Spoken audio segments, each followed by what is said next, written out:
애통하는 자는 복이 있나니 그들이 위로를 받을 것입니다. 팔복을 지금 말씀으로 열었습니다. 산상수훈 팔복, 복되도다. 이 천국의 대헌장, 축복의 대헌장이고요. 구약과 신약의 모든 메시지의 핵심이고 요약이고 이 결론을 말씀해 주고 있습니다. 이 하나님 나라의 기준이 뭐냐? 천국의 기준이 무엇인가? 그리고 우리는 어떻게 그리스도인답게 살 수 있는가? 그리스도인다움, 교회다움, 이 부분들을 또 말씀을 통해서 살펴보겠고요. 첫째 복, 둘째 복, 셋째 복, 이렇게 우리 순서라든지 이 복의 개념으로만 생각을 하게 되는데, 팔복은 그런 순서가 있는 것이 아니고, 뭐가 앞서고 뭐가 우선이고 뭐가 최고고 그런 것이 아니라 성령의 9가지 열매와 같이 모두 동일한 이 하나님 안에서의 예수 그리스도를 통해서 성령의 능력으로 하나님이 값없이 은혜로 주시는 하나님 나라의 백성의 그 귀한 성품을 말씀해 주고 있다라고 하는 거죠. 그리고 우리는 세상의 복이 아닌 번영, 세상에서 주는 어떤 물질, 세상에서 주는 위로, 세상에서 주는 능력, 그것이 복이 아니라 하나님께서 주시는 참 복이 무엇인지를 우리에게 말씀해 주고 있고요. 그래서 우리는 세상 사람들과 어떻게 달라야 되는가를 말씀해 주고 있습니다. 자, 오늘 4절 말씀을 다시 한번 읽겠습니다. 시작. 애통하는 자는 복이 있나니 그들이 위로를 받을 것이며. 아멘. 이 애통하는 자 복이 있다. 복되도다. 애통하는 자, 눈물을 흘리는 자, 회개하는 자 복이 있도다. 하나님의 위로가, 하늘의 위로가 있을 것이다 라는 부분이에요. 그런데 이것은 첫 번째 말씀드렸던 이 심령이 가난한 자, 심령이 가난한 자, 영적으로 파산 신고를 한 거예요. 영적으로 부도를 맞았어요. 나는 아무것도 아닙니다. 나는 하나님 없이는 살 수 없습니다. 이러한 자가 바로 하나님 앞에 애통하게 되어진다는 거예요. 찬송을 했지만 천부여 의지 없어 손 들고 옵니다. 하나님, 나는 아무것도 없습니다. 나는 하나님의 도우심이 없이는 하루도 한순간도 살 수 없습니다. 하나님 앞에 이 심령이 가난한 자로 올 때 드디어 우리는 이 애통하는 이 눈물과 탄신과 이 상한 심령의 통곡이 나오게 되는 거예요. 다윗이 이 우리아의 아내 바세바를 범죄하고는 하나님 앞에 이 나단 선지자의 이 자기는 이 은밀한 중에 아무도 보지 않는 중에 정말 그렇게 죄를 범했다 생각했지만 하나님께서는 다 보고 계셨고 다 알고 계셨고, 그것을 이제 선지자를 통해 듣게 됐을 때 하나님 앞에서 나는 아무것도 아니라 이 처절한 이 죄의 탄식 씨름 앞에 고백하고 있는 거예요. 무릇 나는 내 죄가를 아오니 내 죄가 항상 내 앞에 있나이다. 내가 주께만 범죄하여 주의 목전에 악을 행하였사오니 주께서 말씀하실 때 의로우시다 하고 주께서 심판하실 때 순전하시다 하리이다. 내가 죄악 중에 출생하셨으며 어머니가 죄 중에서 나를 잉태하나이다. 나는 죄인입니다. 나는 죄인입니다. 나는 아무것도 아닙니다. 그렇게 고백하는 애통이 나오게 하는 거예요. 근데 그때 하나님 말씀하시는 거예요. 복되도다. 애통하는 자. 바로 당신이 하늘의 사람이고 천국의 문을 열은 사람이고, 그때 위로부터 하나님의 위로가 임하게 된다. 하나님의 위로를 받으라 라고 축복하시는 것입니다. 자, 그럼 이 애통은 무엇이냐? 이것은 세상의 애통과 달라요. 우리가 세상에서 슬프고 애통하고 눈물 흘릴 때가 있죠. 무엇입니까? 어떤 손해를 입었을 때, 뭐 금전적인 손해든지 어떤 인격적인 손해든지 권위의 손해든지, 그래도 아픔을 당해요. 사기를 당해요. 도둑을 맞아요. 그 귀한 걸 다. 그럴 때 얼마나 낙심이 되고 상실이 되고 애통이 되는지 몰라요. 또 뭐예요? 믿는 사람에게 배신을 당해요. 그것만큼 마음이 아픈 일이 없고요.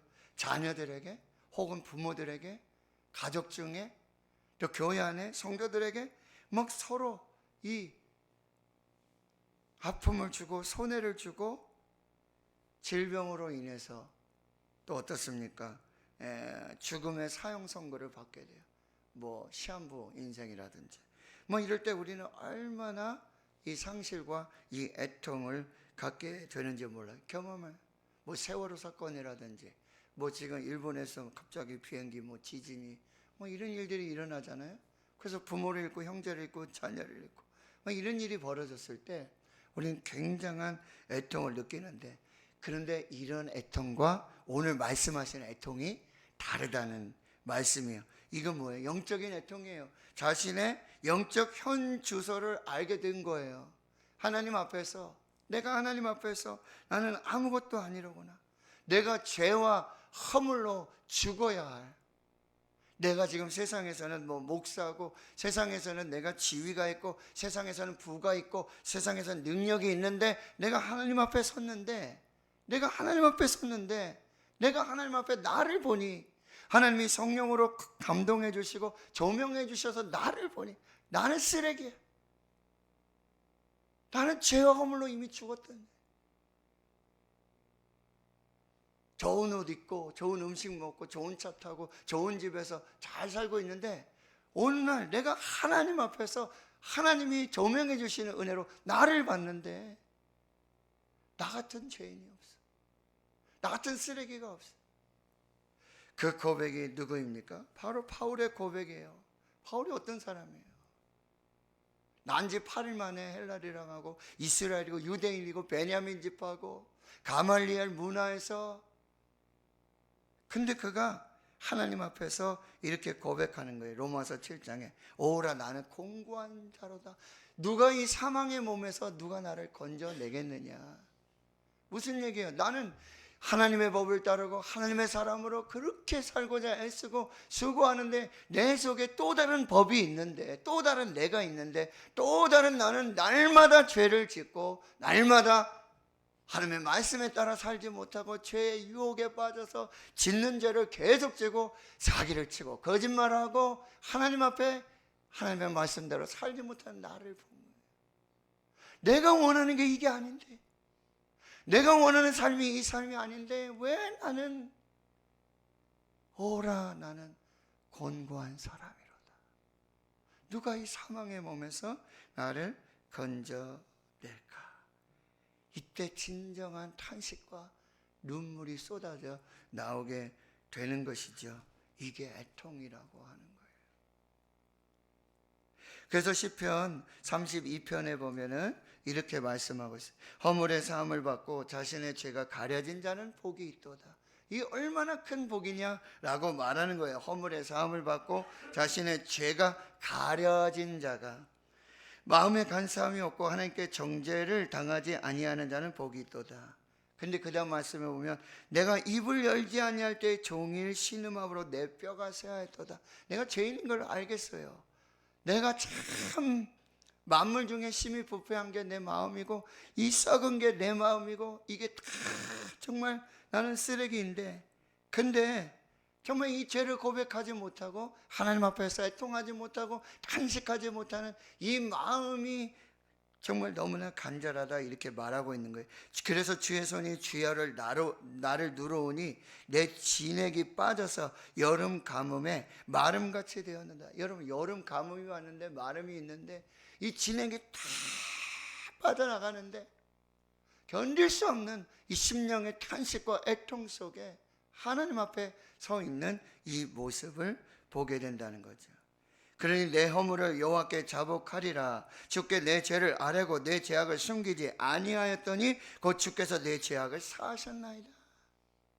이 탄식으로, 이 애통으로, 여름 가뭄에 마른 같은 이 심령을 가지고 하나님 앞에 죄를 고백하니 하나님께서 용서의 은혜를 베풀어 주시는데, 이것이 하나님의 은혜라는 거예요. 그러니 이로 말미암아 모든 경건한 자를 주를 만날 기회를 찾아서 주께 기도할지라 진실로 홍수가 범람할지라도 그에게 미치지 못하리이다. 여러분, 이때 기도해야 된다는 거예요. 이 마음을 가지고, 이 심령을 가지고 이 탄식을, 이 애통을 가지고 하나님 앞에 나아가 기도해야 한다는 것이죠. 주는 나의 은신처이오니 환난에서 나를 보호하시고 구원의 노래로 나를 두르시리이다. 셀라. 아멘. 이것이 바로 애통하는 자의 기도이고 눈물이라고 한다는 거예요. 세 번째는요, 나 자신의 그 죄를 보고 탄식하는 게 아니라 다른 사람의 죄를 보면서 이게 나의 허물이 되고 나의 눈물이 되고 나의 탄식이 되고 내가 금식하며 내가 아닌데 다른 사람의, 여러분 시편 119편 36절에 그들이 주의 법을 지키지 아니함으로 내 눈물이 시냇물 같이 흐르나이다. 여러분, 다른 사람이 죄를 범하고 있어요. 말씀을 지키지 않아요. 하나님의 뜻대로 살지 않아요. 근데 그게 내 마음에 멈추지 않는 눈물의 흐름으로 나오는 거예요. 그 성도들이 하나님 말씀대로 살지 않고 하나님의 뜻대로 살지 않고 하나님의 은혜로 살지 않는 그 모습을 보면서 제가 마음이 막 말할 수 없는, 저렇게 가시면 안 되는, 저렇게 살면 안 되시, 저렇게 말씀하시면 안 되는데, 저렇게 신앙생활하면 안 되는데, 말할 수 없는 한식의 눈물이 나오는 거예요. 근데요, 이게 점점 줄어들어요. 처음에는 막 그러다가 또 그러시는가 보다 하고 저도 눈물이 마르고 있는 그 모습에 얼마나 회개가 되는지 몰라요. 이것이 애통하는 자예요. 여러분, 에스라는요, 포로에서 돌아온 이스라엘 백성들의 그 죄악을 보면서 나의 하나님이여 내가 부끄럽고 낯이 뜨거워서 감히 나의 하나님을 향하여 얼굴을 들지 못하오니 이는 우리 죄악이 많아 정수리 넘치고 우리 허물이 커서 하늘에 미침이니이다. 이게 이 백성들의 죄악을, 이 하나님의 백성들의 죄악을 자신의 죄악으로 동일시하는 거예요. 내가 짓는 죄예요. 그 백성들의 죄악을 보니 내가 낯이 부끄럽고 낯이 뜨거워서 하늘 향해 얼굴을 들지 못하겠다는 거예요. 느헤미야는 그 예루살렘의 그 소식을 듣고는 어떻게 합니까? 금식하며 울고 수일 동안 탄식하며 하늘의 하나님께 기도하는 것이죠. 우리 이스라엘 자손이 주께 범죄한 죄들을 자복하오니, 이 느헤미야가 범한 죄가 아니에요. 느헤미야가 범한 죄가 아니에요. 그 느헤미야가 범한 죄의 결과로 지금 포로로 간 게 아니에요. 우리 조상들 앞에 선조들의 그 죄를 뭐예요? 자신의 죄로. 이게 나의 죄입니다. 나와 내 아버지의 집이 범죄하여 주를 향하여 크게 악을 행하여 주께서 주의 종 모세에게 명령하신 계명과 율례와 규례를 지키지 아니하였습니다. 나 때문입니다. 내 탓입니다. 내 죄 때문입니다. 라고 고백하고 있는, 이게 탄식이고 이게 애통이에요. 예수님이 한 비유를 말씀하시죠. 한 사람이 포도원에다가 무화과나무를 심어요. 희한하죠? 포도밭인데 거기다 무화과나무를 심어요. 그리고 와서 열매를 구했는데 열매를 얻지 못해요. 포도원 지기에게 말합니다. 내가 3년 와서 이 무화과나무, 포도밭에다가 무화과나무 심었는데 무화과나무를 3년 동안 얻지 못한다. 찍어버려라. 근데 포도원 지기가 말합니다. 주인이요, 금년에도 그대로 두소서. 금년에도 그대로 두소서. 이 사람이 뭔 죄가 있어요? 이 사람의 모든 이 사람의 어떤 그 부분이 없다는 거죠. 그런데도 주인이요, 금년에도 그대로 내가 졸업하고 걸음을 줄이니 이후에 만일 열매가 열면 좋거니와 그렇지 않으면 찍어버리소서. 이게 애통하는 마음이에요. 내 잘못이 아니에요. 내 죄가가 아니에요. 근데 하나님 앞에서 이 나라와 민족의 백성들의 교회의 이 죄를 부여잡고 눈물을 흘리는 것, 이것이 애통이라고 한다는 거예요. 예수님이 성을 보시고 오셨어요. 예루살렘 성을 보시고 오셨어요. 오시며 클라비오 소리내어 오는 거예요. 통곡하는 거예요. 예수님이 갑자기 예루살렘 성전을 보시더니, 예루살렘 성을 보시더니 통곡하고 눈물을 흘리시며 우시는 거예요. 이것이 애통하는 마음이라는 거죠. 예수님이 나사로의 무덤 앞에서, 나사로의 죽음 앞에서 눈물을 흘리셔야 큰 소리로 탄식하시며 애통해 하시는 거예요. 뭐요? 죄의 결과에 이 죽음 앞에서 사랑하는 자도 죄의 결과에, 죄의 삭스로 오는 이 사망 앞에서는 아무것도 할 수 없는 이 눈물의 고통을 탄식하고 애통하시는 거죠. 히브리서 5장 7절에 육체에 계실 때 자기를 죽음에서 능히 구원하실 이에게 심한 통곡과 눈물로 간구와 소원을 올렸고 그의 경건하심으로 말미암아 들으심을 얻었네. 이것이 예수님의 마음이었고 하나님의 마음이었다라고 하는 거죠. 우리는 너 때문이지, 네가 잘못했잖아, 네가 다 뒤집어 써야 돼, 그게 맞아. 성경은 뭐죠? 나 때문이다, 나 때문이야, 나 때문이야. 이게 예수님. 우리 모든 인류가 다 하나님 앞에 죄를 지었는데, 다 죽어야 되는데, 내가 죽어야 되는데, 예수님이 갑자기 오셔가지고 십자가에 죽으셔서 하나님, 나 때문입니다, 내 죄 때문입니다. 이게 십자가예요. 내가 바로 지금 죽어야 되는데 갑자기 예수님이 오셔가지고 이 사람의 죄가 아닙니다, 제가 죽겠습니다. 이게 애통이에요. 성탄절을 지내면서 제가 말씀드렸어요. 신학자가 말이에요. 오늘 교회 법정에서 판사들이 얼마나 많은지, 이가 판단하고 저거 판단하고, 이리 재고 저리 재고, 검사들은 얼마나 많은지, 이 사람의 죄는 이겁니다, 고발하고 이렇게 고발하고 차고 넘치는데 복음의 변호인과 증인이 적다라고 탄식하는 거죠. 정말 항상 울고 다니는 사람이 없어. 항상 눈물을 흘리는 사람. 진정한 애통하는 자는 그 죄인을 안고 울며 기도하는 예수님의 성품을 닮은 애통하는 자. 그때 하나님이 뭐예요? 복되도다, 복되도다. 바로 당신이 천국의 사람이고 바로 하나님의 위로를 받는 사람입니다. 자, 그 사람이 위로를 받을 것이라 했어요. 위로는요, 기억하십시오, 위로부터 옵니다.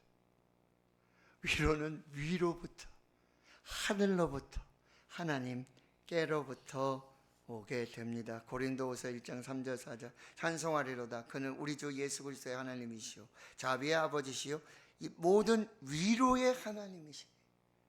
우리의 모든 환난 중에서 우리를 위로하사 우리로 하여금 하나님께 받은 위로로서 모든 환난 중에 있는 자들을 능히 위로하게 하시는 이시로다. 할렐루야. 위로의 하나님, 모든 환난 중에 우리를 위로하시는 하나님. 그리고 우리는 그 하나님께 받은 그 위로를 가지고 또 모든 환난 중에 있는 애통하여 울고 있는 하나님의 사람들을 위로하게 하시려고 상처 입은 치유자로 살게 하시고요. 결국 여러분, 하나님이 말씀하십니다. 계시록 7장 17절 이하에 보호자 가운데 계신 어린 양이 그들의 목자가 되사 생명수 샘으로 인도하시고 하나님께서 그들의 눈에서 모든 눈물을 씻어 주실 것입니다. 하나님이요,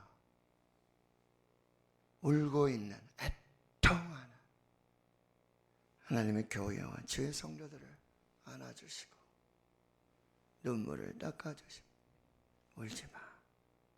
울지 마. 울지 마. 그 위로로 하나님이 함께 해주신다는 거예요. 계시록 21장 22장에 계속 가면 뭐죠? 천국은요 눈물이 없는 곳이에요. 애통하는 거, 곡하는 거, 사망이나 아픔이 없는 거. 그래서 하나님의 모든 눈물을 씻어주시고 닦아주시는 바로 그것이 천국이라 말씀하십니다. 사랑하는 성도 여러분, 애통할 수 없는 이 애통의 마음을 달라고 우리가 오늘 기도했으면 좋겠고요. 장로님 기도하셨지만 우리 눈물이 회복되기를 원합니다. 울 수 없는 마음, 회개할 수 없는 마음을 울게 해달라고 우리 기도하고요. 그리고요, 우리 다른 사람의 죄와 허물에 대해서는 우리가 좀 둔감했으면 좋겠어요. 눈을 감고 귀를 닫고 정죄하고 판단하고 심판하는 것이 아니라 내가 하나님의 자리에 서 있는 것이 아니라 그냥 용적인 교만을 내려놓고 주여 내가 죄인입니다. 천부에 의지 없어 손들고 옵니다. 마태복음 7장에 말씀하죠. 비판을 받지 아니하려거든 비판하지 말아라. 네 눈에 있는 티는 못 보고 들보는 못 보고 상대방에 있는 티를 그렇게 보면서 얘기하지 말아라 라고 말씀하시고요. 정말 우리 교회와 우리 모두에게 이 예수님의 애통, 예수님의 눈물이 다시 흐르는 십자가의 영성, 이 십자가의 이 애통의 눈물이 뭐예요? 아버지 저들의 죄를 사하여 주시옵소서. 자기들이 하는 것을 알지 못함이니이다. 여러분 이것이 흘러서 스데반으로 가서 주여 이 죄를 그들에게 돌리지 마옵소서 라고 하시는 이 예수님의 눈물, 예수님의 애통, 십자가의 영성이 흘러 넘치는 교회와 주의 성도들 될 수 있기를 주의 이름으로 축원합니다. 아멘. 찬송 한 장 더 부르겠습니다. 208